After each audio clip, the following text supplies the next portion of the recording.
Pernah tak anda rasa macam bateri telefon yang tinggal 10% padahal hari baru separuh jalan? Kali ini kita akan kupas satu formula yang dikatakan mampu cas semula tenaga dan kecergasan anda. Jom kita lihat sama-sama. Korang pernah tak tengah-tengah meeting tu, mata dah layu? Atau plan nak pergi gym lepas kerja tapi, tenaganya dah ke mana? Kalau jawapan anda ya, maknanya anda memang tengah cari solusi yang akan kita bincangkan ni. Inilah dia. Alicera. Dengan nama pun dah rasa auranya kan? Jom kita bongkar apa sebenarnya yang power sangat pasal produk ni dan formulanya. Okey, boleh nampak kat sini kan? Alicera ni adalah minuman botani yang menggabungkan 3 bahan hebat. Kurma merah, cendawan susu harimau dan juga ekstrak tongkat ali. Bukan calang-calang gabungan ni, ia memang direka khas untuk satu benda je. Untuk kita perform kat tahap paling optimum. Untuk kita berjaya dalam apa-apa yang kita buat seharian, kita perlukan 3 benda ni. Tenaga untuk mula, fokus untuk siapkan kerja dan stamina untuk terus bertahan. Formula ni, dia target ketiga-tiga aspek ni serentak. Memang mantap. Jadi, mesti korang tertanya-tanya, apa yang power sangat dalam Alicera ni kan?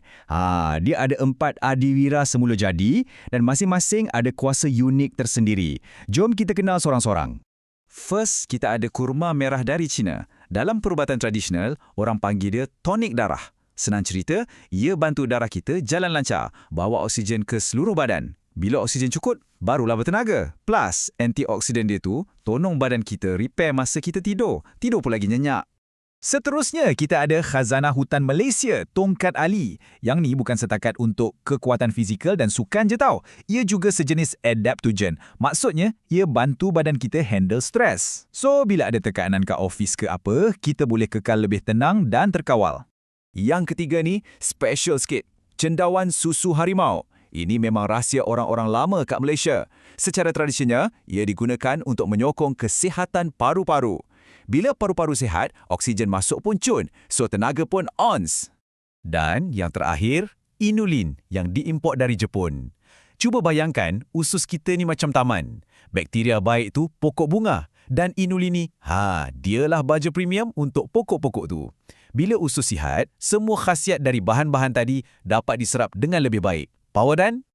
Okey, bahan-bahan dah power. Tapi cukup ke? Mestilah tak. Kita kena pastikan kualiti dia pun tip-top dan boleh dipercayai. Jom kita tengok macam mana Alicera pastikan setiap sachet tu terjamin kualitinya. Walaupun ini produk kita, bahan-bahannya diimport dari serata dunia tau. Macam kurma merah dari China, inulin dari Jepun. Diorang memang cari sumber yang terbaik dari seluruh dunia untuk pastikan keberkesanannya.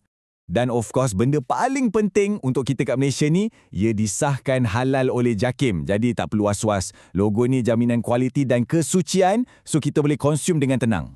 Bukan produk je yang hebat. Syarikat yang hasilkan produk ni pun bukan kaling-kaling. Tengoklah anugerah yang diorang dah menang. Asia Pacific Super Health Brand SME 100. Ini semua bukti komitmen diorang pada kualiti dan kecemerlangan. Okey, so macam mana nak mula? Susah ke? Jangan risau, senang gila. Memang direka untuk orang yang sentiasa sibuk macam kita ni. Tak ada langkah yang rumit pun. Senang je. Koyak satu sachet, tuang dalam gelas, campur sikit air dalam 60 ml, kacau-kacau. Siap. Tak sampai seminit, energy shot untuk hari tu dah ready untuk diminum. So, persoalannya sekarang, anda dah sedia ke? Nak unlock potensi sebenar anda? Dah sedia nak rasai aura tu?